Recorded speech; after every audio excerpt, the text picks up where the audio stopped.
Hey everyone, welcome to this week's video. Today we're going to talk about how to develop a content strategy.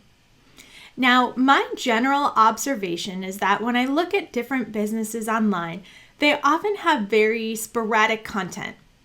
There's random Instagram posts with sometimes having different lives or maybe different things going on the Facebook feed.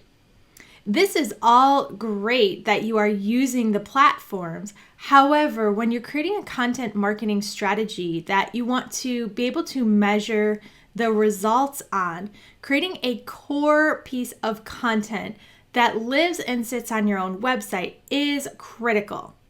From this piece of content, we can splinter it in all different avenues and then have a consistent and reliable voice for our businesses that our customers can find.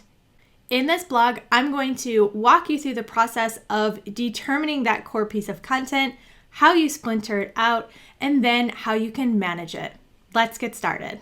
When you are developing your content marketing strategy, the first thing that you want to identify is your core piece of content. This is the piece of content that is the backbone for everything else that goes out as part of your content marketing strategy. In general, your core piece of content will be something that is a little bit more long form, so it's a little bit longer in length, that can be divided up and re-put out as smaller, different versions of your content. It's a great idea to use a video, such as what you're watching right now as your core piece of content, because then you have video and audio to be able to work with. Your core piece of content should also sit on your website. This is because you own it and nothing can take it away. It's okay to splinter out your content on social medias, and we're going to talk about that, but all of your core content should be on your website, which is the backbone of your business. Once you know what your core content piece is going to be, whether it's going to be a video or it's going to be a podcast, or maybe you're just going to write a blog every week.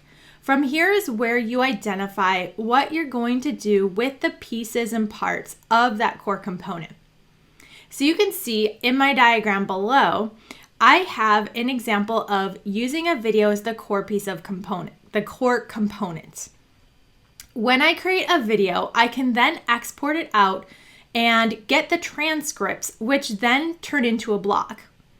From that blog, I can pull different quotes and create graphics and Instagram or infographics that I can then post to different social media platforms like Facebook and Instagram. I can then take just the audio portion of that video and push it out as a podcast. Then I can take the video piece as a whole or splice it up into different teaser videos and push that out as well. When you have that primary core component piece of your content marketing, it makes it so much easier to have consistent strategy across all of the platforms because you're not making things 10 different ways and 10 different times. You're starting with one piece that you create, and then you can do so much more with that. I really want to emphasize why your website should be the core content hub. So just a few reminders is that you own your website. You pay for hosting, and the content that's on your website is going to stay. There's no algorithm change that's going to impact whether your blogs show up or they don't.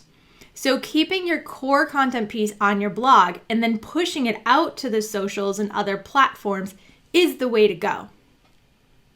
Then when you are pushing your content out to the different platforms, you always want to have a call to action to go back to your blog. Your blog is where, or your website is where your conversions happen. Your conversions aren't going to happen on Instagram. So you'll want to have your Instagram posts, your stories, and all of that information pushed back to your website where your conversions will happen. Keeping consistent content is also really important, and that's why having the central component piece of content, it makes it so much easier to have consistent content. When you start creating that core component piece, ideally on a weekly basis, You can then push that out to the social medias without having to do a lot of rework. Your core content piece is what your audience is, they're going to see on a weekly basis, and they're going to get that consistent content from you. This keeps you at the top of their mind. So when a customer is ready to make a purchase or they're trying to make a decision, if they know that you're an expert in a specific area, they're going to come back to you because they remembered, oh, maybe just last week you had emailed them about a similar topic, or they saw something on their Facebook feed. It's also worth mentioning that the social platforms, they all value consistency.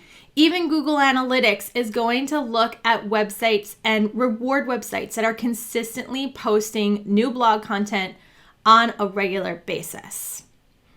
Now, I know all of this can seem really intimidating. When you look at my chart below, there are so many different things to create.